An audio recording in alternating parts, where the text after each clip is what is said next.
하나님의 말씀 마가복음 2장 18절부터 22절 말씀 우리 함께 봉독한 후에 섬김의 기쁨이란 제목으로 하나님의 말씀 나눕니다.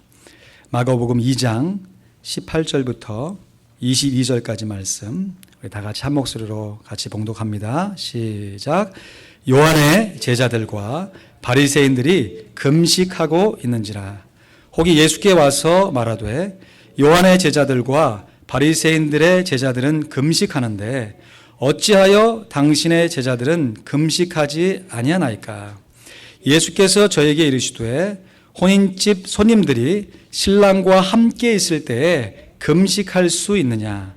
신랑과 함께 있을 동안에는 금식할 수 없나니 그러나 신랑을 빼앗길 날이 이르니 그날에는 금식할 것이니라.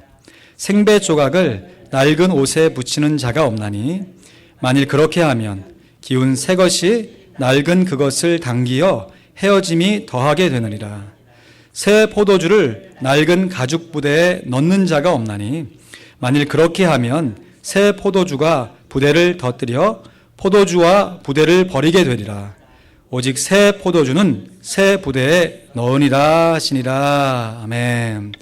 추가 광고가 하나 있어서 잠시 말씀드립니다.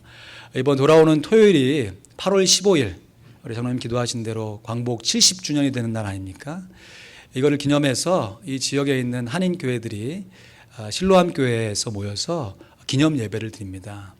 그것이 저희 새벽 예배 마치고 갈 수 있는 시간이에요. 오전 7시 반에 시작해서 1시간 정도 예배가 진행되는데 원하시는 분 있으면 그때 시간을 좀 조정하셔서 광복을 기념하여 하나님께 드린 예배에, 지역이 함께 드리는 예배에 함께 동참하시길 바랍니다.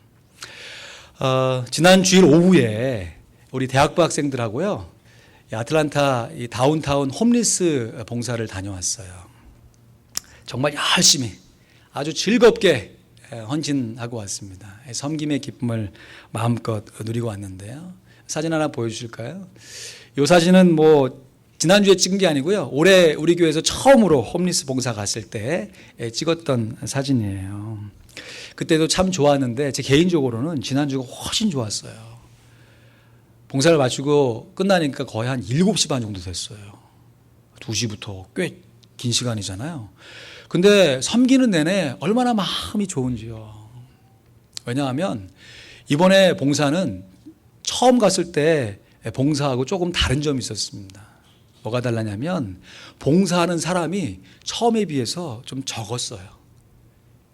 처음에 딱 봉사하러 가니까 얼마나 사람들이 많이 모여 있는지요.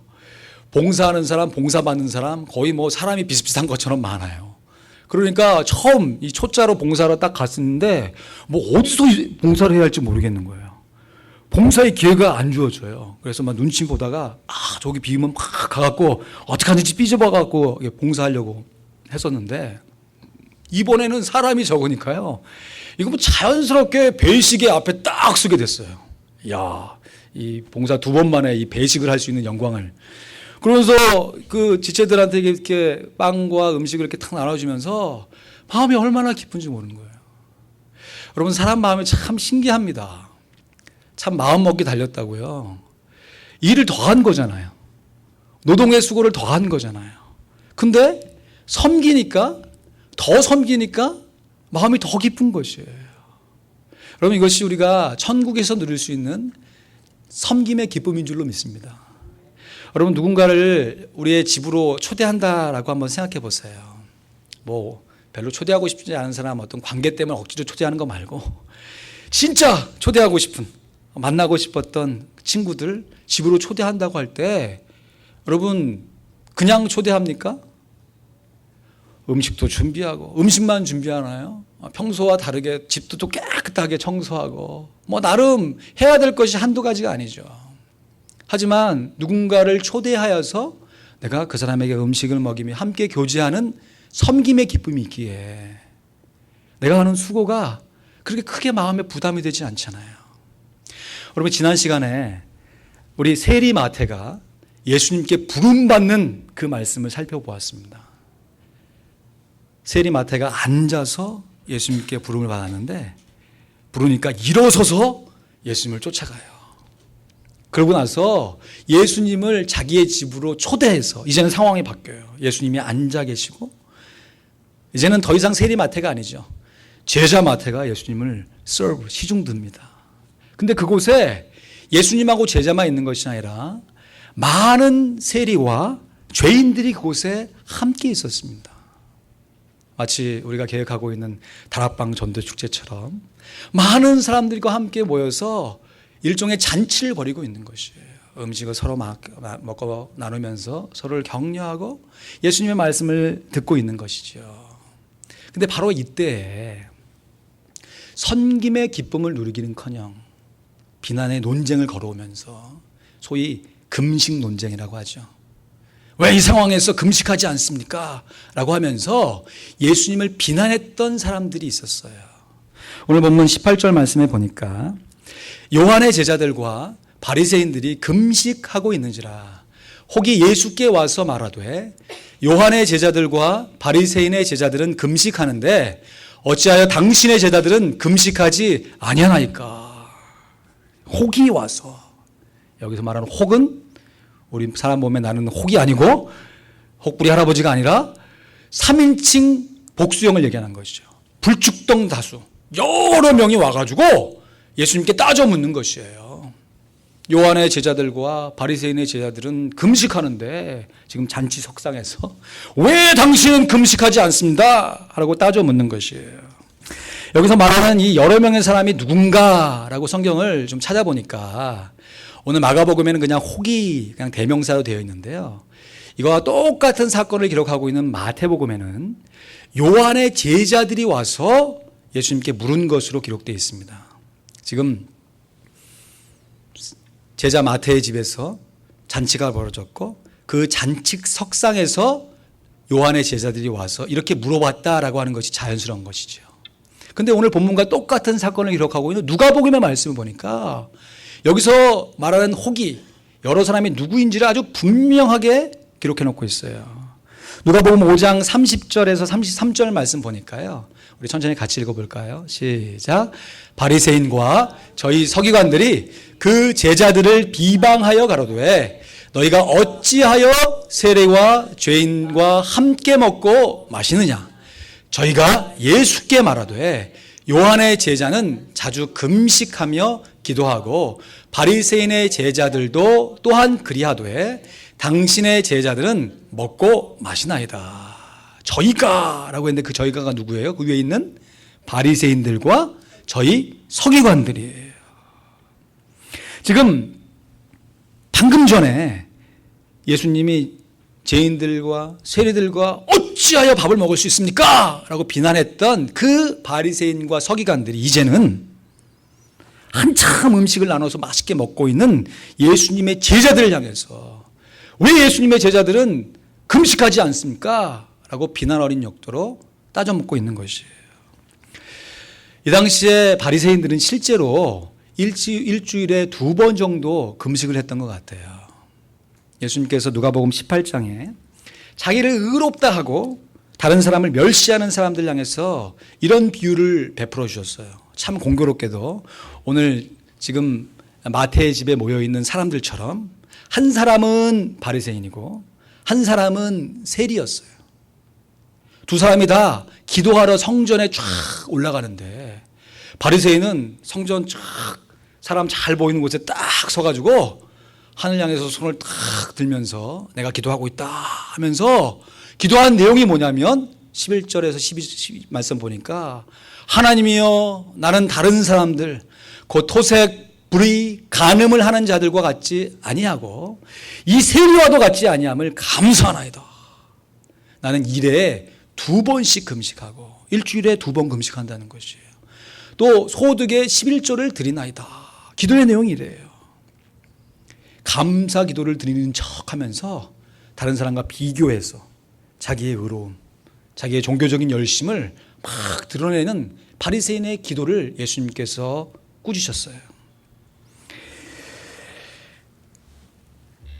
보기에는 감사 기도 드리는 것처럼 보이는데 따지고 보면 자기 자랑 늘어놓고 있는 거잖아요.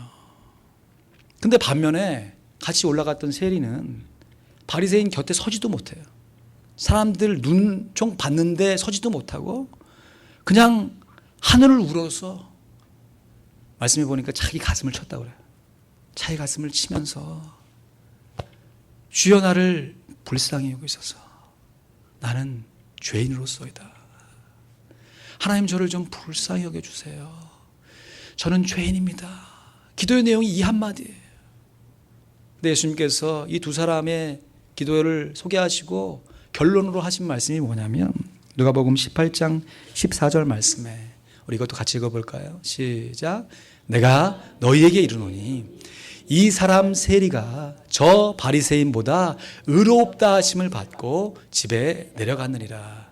무릇 자기를 높이는 자는 낮아지고 자기를 낮추는 자는 높아지리라 하시니라. 겸손하게 자기를 낮추는 사람은 하나님께서 친히 높여주시지만 스스로 자기를 높이는 사람 하나는 어떻게 하세요?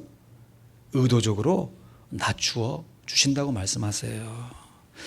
이 마태의 집에 있던 이 바리새인들 역시 지금 함께 식사하는 자리예요. 금식하는 자리가 아니고 잔치를 열어서 함께 즐겁게 식사하고 있는 그 자리에 내가 일주일에 2번씩 금식합니다 라고 하는 자기의 종교적인 열심을 내세우면서 자기 스스로를 쭉 높이면서 나머지 사람들을 깔보듯이 질문을 던지는 것이죠.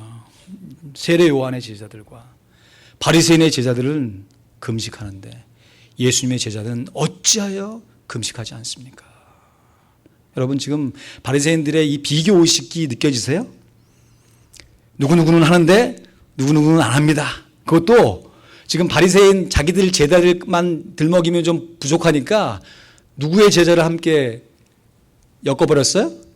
요한의 제자들, 세례 요한의 제자들과 바리새인의 제자들을 함께 묶어놓고 예수님의 제자들을 또 한편으로 만들어 놓고 서로 저울질해가면서 지금 자기의 제자들이 훨씬 더 의롭게 살고 있노라 라는 것을 예수님께 비난 섞인 어조로 왜 당신의 제자들은 금식하지 않냐라고 비난의 논쟁을 걸어오는 것이에요. 이에 대해 예수님께서 이렇게 대답하십니다. 19절 20절 말씀에 예수께서 저에게 이르시되 혼인집 손님들이 신랑과 함께 있을 때 금식할 수 있느냐? 신랑과 함께 있을 동안에는 금식할 수 없나니 그러나 신랑을 빼앗길 날이 이르니 그날에는 금식할 것이니라. 여러분 예수님이 금식이 필요 없다 말씀하셨습니까? 아니죠. 금식이 필요하다고 말씀하셨어요. 금식할 때가 있다고 말씀하셨어요. 어느 때요? 신랑이 빼앗길 때, 빼앗길 날이 오면 그때에는 금식할 것이다 말씀하세요. 여기서 빼앗기다라고 해당되는 헬라어가 아파르데라고 하는 단어인데요.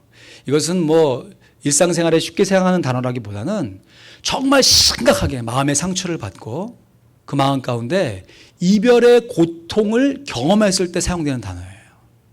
그러니까 신랑과 신랑의 친구들이 함께 있다가 신랑의 친구들의 입장에서 신랑을 빼앗기는 날이 오는데 신랑의 친구들의 입장에서는 그것이 너무너무 가슴이 아프다는 것이. 그때 금식할 것이다. 여러분 이게 지금 되어지는 이게 지금 문맥 안에서 사건의 진행 안에서 약간 좀 뜬금없지 않습니까? 예수님께서 왜 갑자기 혼인집 신랑 얘기를 하셨을까? 이 당시에 실제로 이스라엘 민족의 결혼 풍습에 보면 결혼 잔치가 뭐 하루 이틀 진행된 게 아니라 7일 동안 진행됐대요. 7일 동안. 그리고 나머지 7일째가 되면 잔치가 끝나는 마지막 날이 되면 이 신랑의 친구들이 아쉽지만 신랑을 신부에게 직접 데려다 준 것으로 잔치가 끝나는 것이에요. 지금까지 신랑과 함께 했던 신랑의 친구의 입장에서 보면 신랑과 이제는 이별을 해야 되는 것이에요. 그래서 조금 과격해 보이지만 친구의 입장에서 신랑을 지금 신부에게 빼앗긴다, 이별한다라는 표현을 사용하고 있는 것이에요. 여러분 이것은요 예수님께서 지금 혼인잔치의 비유를 드시면서 이제 곧 예수님 자신이 십자가에 달려 돌아가실 것, 예수님의 죽으심을 상징적으로 미리 예언한 말씀이죠. 이제 결혼잔치가 시작되었지만 이제 곧 끝이 나게 될 것이고, 그렇게 잔치가 끝나게 되면 신랑의 친구들이 더 이상 신랑과 함께 있지 못하게 될 것이다. 어떤 성경학자는 이 구절을 설명하면서 참 의미 있는 해석을 하는 것을 봐서 한번 소개하기 원합니다. 예수님께서 왜 갑자기 금식 논쟁을 걸어오는 바리새인들 향해서 혼인집 신랑의 비유를, 그것도 신랑이 빼앗기는 비유를 들면서 말씀하고 계실까? 뭔가 좀 상관없어 보이는데 이것이 왜 예수님의 대답일까라고 하는 해석을 이렇게 얘기해요. 요한복음 3장 28절 29절에 말씀해 보면 이 세례 요한이 이렇게 자기를 따라오는, 그러니까 자기의 제자들에게 이렇게 얘기하는 것이 기록되어 있습니다. 세례 요한의 얘기입니다. 나의 말한 바 나는 그리스도가 아니요 그의 앞에 보내심을 받은 자라고 한 것을 증거할 자는 너희니라. 신부를 취하는 자는 신랑이나 서서 신랑의 음성을 듣는 친구가 크게 기뻐하나니 나는 이러한 기쁨이 충만하였노라. 지금 세례 요한은 분명히 예수님을 신랑으로 비유하고 자기 자신을 누구로 비유하고 있어요? 신랑의 친구로 비유하고 있어요. 친구로. 그리고 내가 신랑 대신 예수님의 친구라는 것을 증거할 자가 누구라고요? 너희니라. 세례 요한의 제자라고 분명히 말씀하신 것이에요. 여러분, 예수님께서 지금 혼인잔치에 신랑과 친구들의 비유를 싹 드시면서 지금 실제적으로 신랑된 예수님을 증거할 것이 신랑의 친구다. 이것을 증거할 자가 세례 요한의 제자다. 라고 세례 요한이 말씀하신 그 얘기를 들면서 이야기하시는 것이에요. 다시 말해서 세례 요한의 제자 입장에서 지금 예수님의 신랑 되심을 증거하라고 자기 스승으로부터 이런 명령을 받았던 그 제자들의 입장에서 지금 마태의 집에 모여있을 때 요한의 제자가 탁 나와가지고 아니 우리들은 금식하는데 당신의 제자는 왜 금식하지 않습니까? 라고 묻는 것이 앞뒤가 안 맞다라는 것을 예수님께서 보여주시는 것이죠. 더 나아가서 이것을 지금 누가 얘기하고 있냐면 바리새인과 서기관들이 자기들로는 좀 부족하니까 세례 요한의 제자들 다 끌어들여가지고 세례 요한의 제자들과 우리 바리새인의 제자들은 금식하는데 당신의 제자들은 왜 금식하지 않습니까? 라고 말하는 것이 앞뒤가 맞지 않다는 것이에요. 예수님께서는 이처럼 세례 요한이 예수님을 향해서 분명하게 이야기했던 신랑과 신랑의 친구들의 비유를 이 시간에 다시 한번 언급하면서 이 바리새인들의 억척스러운 이 비난의 논리를 되받아치고 계시는 것이죠. 여러분 TV에 보면 가끔 이렇게 씨름하는 거 이렇게 볼 기회가 있습니다. 딱 씨름하다 보면 대부분 상대가 큰 힘이 좋고 큰 사람이 대부분 이겨요. 왜냐하면 일단은 힘이 세니까. 근데 어떤 경우에는 힘이 분명히 좋고 거구인데 조금 왜소해 보이는 상대에게 꼬꾸라져 넘어갈 때가 있어요. 왜냐하면 그 왜소해 보이는 상대가 막 힘으로 막 제압하려고 하는 것을 기술이 좋은 거죠. 딱 옆으로 피하면서 상대방의 힘을 딱 이용해가지고 아주 바닥에 딱 꼬꾸라뜨리는 것이죠. 그럼 예수님께서 지금 혼인집 잔치에 신랑과 그 친구들의 비유를 드시면서 지금 바리새인들의 거센 비난을 보기 좋게 한 방에 꼬꾸라뜨리고 계시는 것이에요. 우리가 볼 때는 이게 그런 거보다 싶지만 그 안에서 이 혼인집 잔치의 비유를 들었던 바리새인 입장에서는 얼굴이 뜨뜻해졌을 거예요. 예수님이 지금 신랑과 그 친구들의 비유를 들면서 이제 곧 신랑의 친구들이 신랑을 빼앗길 날이 올 것이다. 신랑의 죽음, 예수님의 죽음을 예언으로 말씀하신과 동시에 세례 요한과 더불어 연결되어져 있는 이 말씀을 생각나게 하시면서 바리새인들의 이 비난 어린 논쟁을, 자기 스스로의 의를 드러내고 하는 바리새인들의 논쟁을 잠재우신 것이지요. 그리고 계속해서요, 우리에게 참 익숙한 비유의 말씀을 해주시면서 종교적으로 자기 이름으로 가득한 사람들이 정말 하나님 나라에 얼마나 합당치 않는가, 정말 자기 종교적인 열심으로 자기 의만을 내세우는 사람이 얼마나 구원받기 어려운가를 두 가지 비유로 예수님께서 말씀해 주세요. 21절, 22절 말씀이죠. 이 말씀 같이 읽습니다. 시작. 생배 조각을 낡은 옷에 붙이는 자가 없나니 만일 그렇게 하면 기운 새 것이 낡은 그것을 당기어 헤어짐이 더하게 되느니라. 새 포도주를 낡은 가죽 부대에 넣는 자가 없나니 만일 그렇게 하면 새 포도주가 부대를 터뜨려 포도주와 부대를 버리게 되느니라. 오직 새 포도주는 새 부대에 넣느니라. 그럼 두 가지 비유인데요. 첫 번째 비유가 생배 조각, 두 번째 비유가 새 포도주 비유입니다.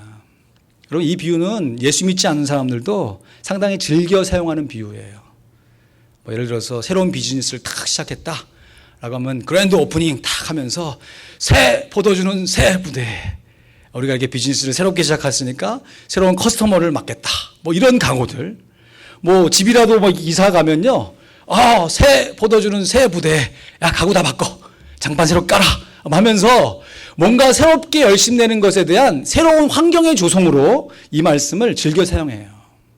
그러나 오늘 예수님께서 말씀하시는 본문의 문맥 안에서는 그냥 새로운 환경을 만들어내자라고 하는 그런 교훈 정도가 아니고요. 예수님께서 바리새인을 향해서 종교적인 자기의로 똘똘 묻혀있는 이 바리새인과 같은 사람들 향해서 하나님의 엄중한 심판의 메시지를 두 번 연속해서 경고의 말씀으로 주고 계신 것입니다. 먼저 예수님께서 생배 조각의 비유를 말씀하세요. 오늘날에는 의복이 물론 소중하지만 너무 많잖아요. 그죠? 옷이 없어서 고민하기보다는 아침에 일어나서 뭘 입을까 고민하는 우리의 세상에서는 좀 이해하기 어렵지만, 저는 죄송합니다. 제 이 연세를 얘기해서. 불과 한 20, 30년 전만 해도 저도 그런 기억 나요. 이 네일을 좀 떨어지면 버리지 못하고 다시 꼬매 입고, 또 이렇게 밑에 바지 땅이 떨어지면 거기에 다른 옷감을 떼가지고 이렇게 기워 입고 했던 그런 기억들이 있습니다. 여러분, 1세기 살던 이 이스라엘 지방에서 의복은요, 재산 목록 1호라고 할 수 있어요. 정말 귀한 것입니다. 그래서 이 의복이 헤어지게 되면 그냥 버리는 것이 아니라 어떻게 하든지 다시 고쳐 입으려고 했던 것이죠. 근데 그 상황들을 예수님께서 예로 드시면서 아무리 사람이 옷이 낡아 있더라도 생배 조각, 배옷이라고 생각해도 되지만 그거라기보다는 새 옷에 있었던 그 조각을 떼어다가 헌옷에 붙이는 사람이 어디 있느냐 이렇게 말씀하시는 거예요. 그러니까 예수님께서 어떤 사람이 옷을 고쳐 입으려고 할 때 이미 완벽하게 있는 새 옷을 찢어가지고 거기에서 조각을 만들어서 그 생배 조각을 헌옷에다가 이렇게 붙이는 미련한 사람이 어딨냐라고 말씀하시는 거죠.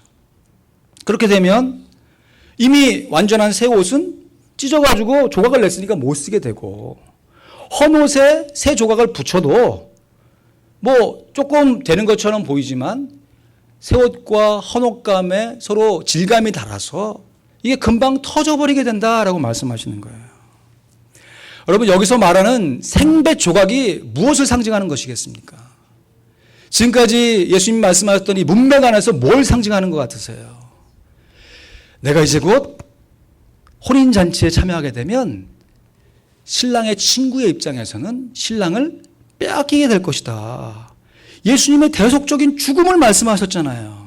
생배 조각이 바로 예수님의 죽으심을 상징하는 것이에요. 온 인류를 구속하시는 예수님의 구원의 역사를 말씀하시는 겁니다. 그러면 헌옷은 누구를 얘기하는가? 그럼에도 불구하고 자기의 종교적인 열심으로 똘똘 묻혀있는 바리새인들의 종교적인 자기의 교만한 마음을 상징적으로 얘기하는 것이죠. 예수님께서 말씀하시는 거예요. 새 옷을 떼어다가 헌옷에 묻혀봐야 둘 다 못 쓰게 된다. 다시 말해서 이제 곧 내가 온 인류를 위해서 십자가에 달려 이 온 인류의 구원을 이루어낼 것인데, 그렇게 구원을 이뤄낸 것에 조금 떼다가 너희들의 종교적인 고만, 종교적인 그 외식에 붙여봐야 둘 다 소용이 없을 것이다. 여러분, 이게 얼마나 무서운 말씀입니까? 우리가 다 예수 그리스도를 믿는 믿음으로 하나님의 자녀가 된 줄로 믿습니다. 우리가 나 같은 죄인 살리신 그 하나님의 은혜에, 그 하나님의 은혜, 예수님의 그 보혈의 공로에 은혜에서 나 같은 사람도 하나님의 자녀가 되었어요. 그럼에도 불구하고 계속해서 자기의 의를 주장하는 사람, 그 마음 가운데 예수님의 대속의 죽음을 마음 가운데 의도적으로 거부하는 사람에게는 구원이 역사할 수 없다는 것이에요. 여러분, 우리의 구원은 이중적입니다. 예수님께서 주신 우리의 구원은 우리에겐 영생이지만 예수 믿지 않는 종교적인 열심으로 예수님의 구원을 계속해서 거부하는 자에게는 하나님의 심판으로 다가올 수밖에 없는 것이에요. 이 무시무시한 심판의 말씀을 예수님께서 새 포도주와 새 부대의 비유로 한 번 더 말씀하시는 거예요. 여러분, 사람이 한 번 얘기하는 것과 그 같은 의미의 내용을 다른 표현으로 다시 반복해서 얘기한다는 거, 이거 얼마나 심각하다는 것 여러분 느끼시죠? 예수님께서 새 포도의 비유를 이렇게 얘기하세요. 예수님 당시에 포도주와 같은 이 액체, 물이나 이런 것들을 담는 그릇들이 빈약하죠. 요즘에는 뭐 얼마나 컵도 이쁜 거 많고 뭐 용기들이 얼마나 다양합니까? 근데 이 당시에는 액체를 담을 만한 이 유텐실이 용기가 없었어요. 그래서 동물을 통째로 잡아가지고 그 안에 내장을 빼고 이 다리 부분을 주둥이로 삼아가지고 이거를 액체를 담는 이 그릇 용도로 사용한 것이죠. 부대요, 부대.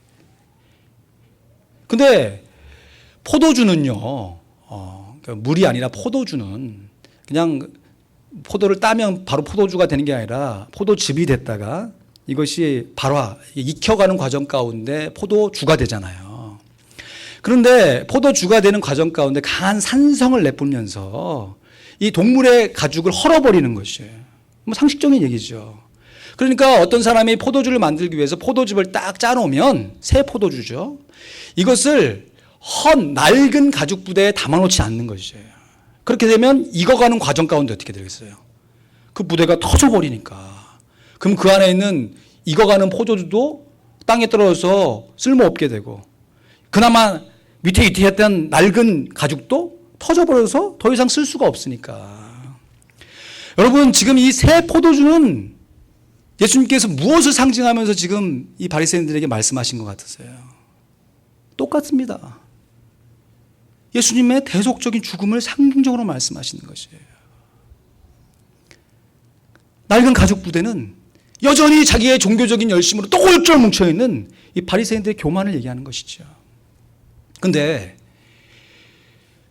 생배 조각에서는 그냥 조금 일부를 떼어다가 붙여도 소용없다라고 말씀하셨던 예수님께서 이제는 한 걸음 더 나아가서 의미의 확장이죠. 포도도 전체를 다 부어봐야 소용없다. 예수님께서 십자가에 달려 죽으신 그 대속의 은혜를 종교적으로 자기 열심에 똘똘 뭉쳐있는 바리새인들에게 다 부어줘봐야 둘 다 소용이 없다라고 말씀하시는 거예요.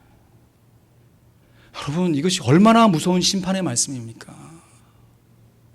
생배 조각의 비유를 통하여서 낡은 옷에 새 옷의 일부를 붙여봐도 소용이 없었듯이 이제는 새 포도주 비유를 통해서 낡은 부대에 새 포도주 전부를 넣어도 소용이 없다라고 하는 의미의 확장을 얘기하시면서 종교적인 교만으로 똘똘 뭉쳐있는 너희 바리새인들, 너희들에게는 구원이 없다라고 단호하게 예수님께서 말씀하시는 것이에요.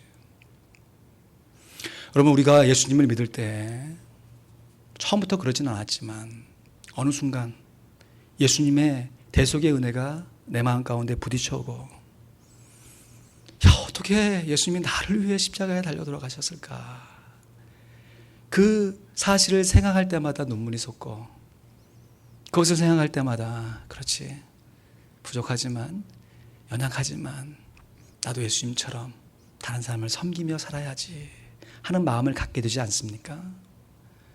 그런데요, 이러한 분명한 하나님의 은혜가 이미 저절로 선포되었음에도 불구하고 여전히 자기의 교만, 여전히 자기의 의로움으로 똘똘 뭉쳐서 그 자기의 마음의 보호자 위에 예수님을 주인으로 영접하지 않으면 오히려 이미 활짝 열려진 하나님의 구원이 그 사람에게는 역사하지 못하게 된다는 것이에요.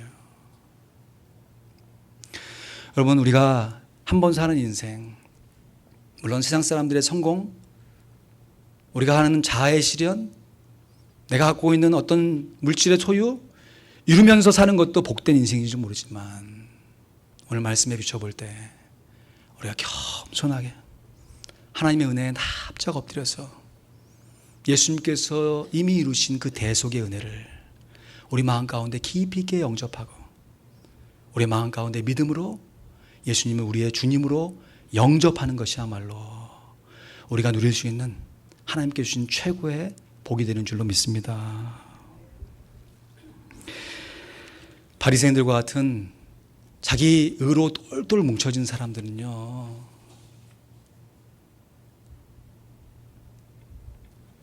예수님께서 말씀하시는 이 말씀이 들어오지도 않을 뿐만 아니라 이런 상황 가운데서도 계속해서 예수님을 비난해요. 비교해서 저울질해서 비난해요. 나는 이렇게 금식하는데 당신은 왜 그렇게 먹고 있느냐. 여러분, 지금 잔치자리예요. 잔치자리. 광야가 아니고 지금 상황이 잔치가 벌어지는 상황이에요.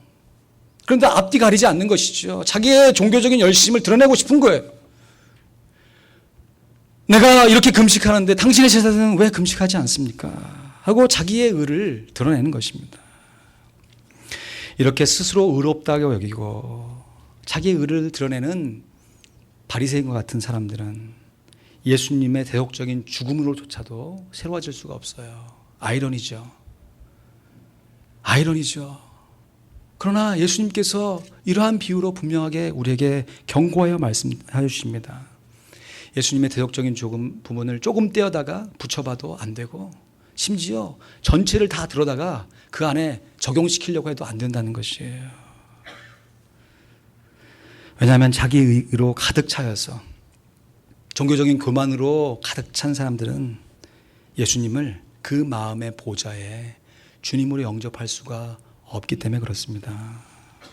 그래서 바리새인과 같이 비난의 논정으로 똘똘 뭉쳐져 있는 사람은 결코 예수님과 같이 다른 사람을 섬기는 섬김의 기쁨에 동참할 수가 없어요. 야, 나 지금 먹고 살기도 바쁜데 지금 이 상황에서 내가 무슨 헌금을 해?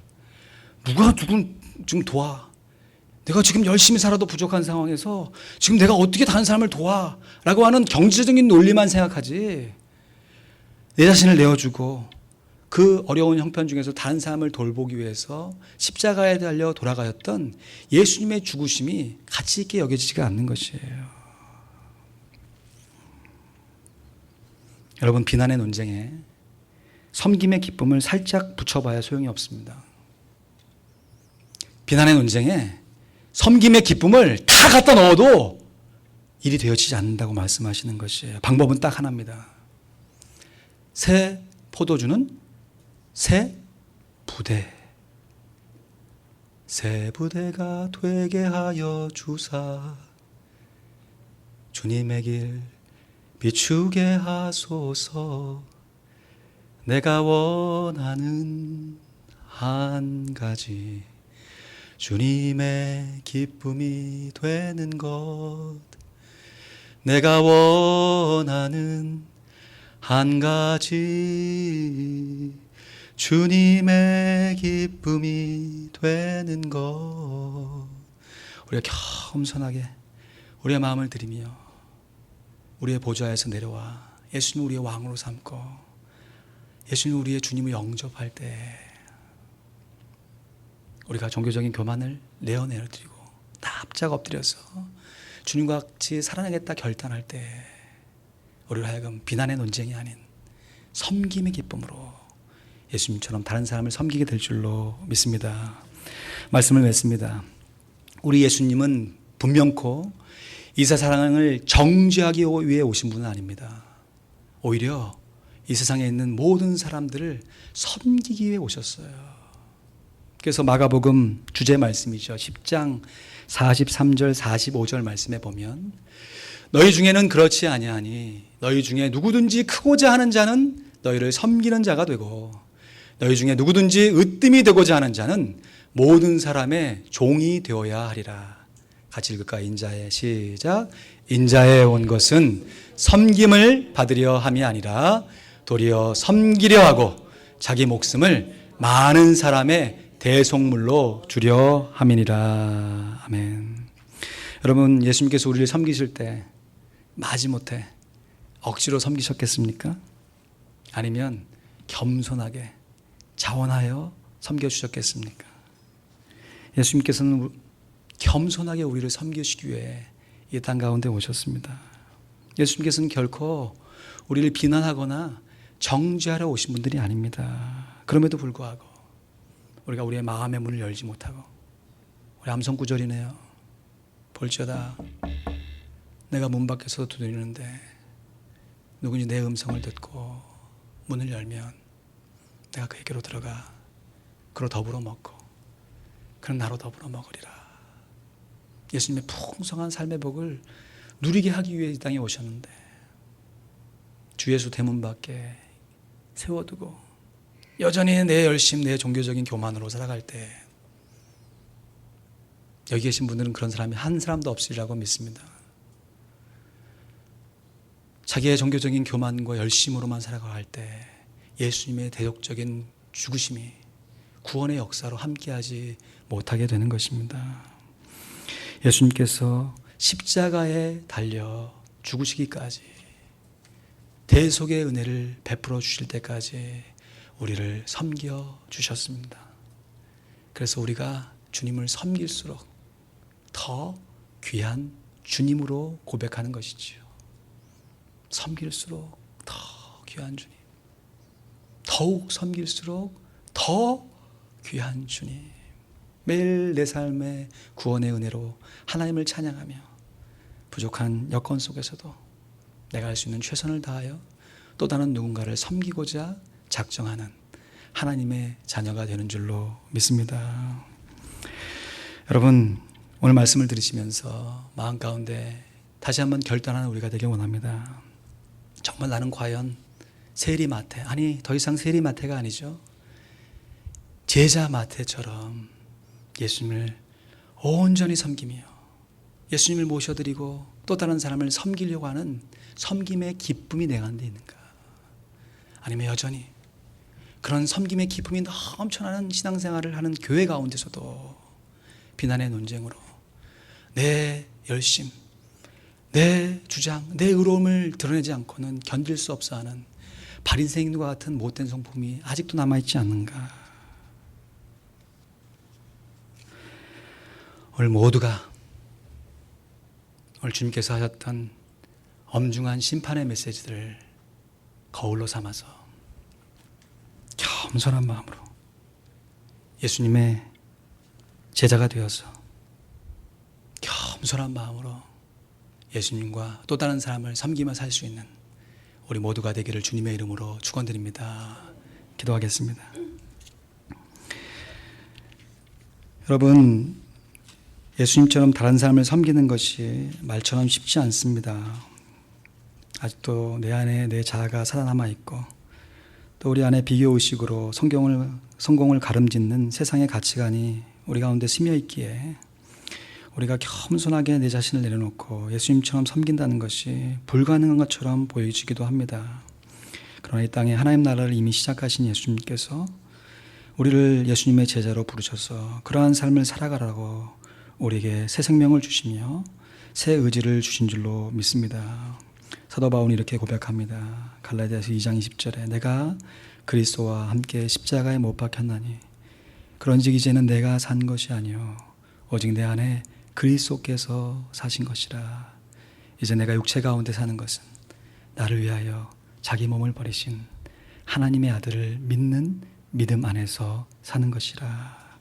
예수 그리스도의 대역적인 죽음, 그 십자가를 우리가 겸손히 인정하며 내 몫에 태인 십자가, 어거지로 지는 것이 아니라 섬김의 기쁨으로 잘 지고 갈 수 있도록 우리를 하여금 성령으로 충만케 하셔서 주님의 영광을 드리는 도구가 되게 해달라고 이 시간 들으신 말씀을 기억하며 각자 여러분의 손을 여러분 가슴에 좀 올리시고 결단에 함께 하나님께 나아가도록 합니다. 기도하겠습니다.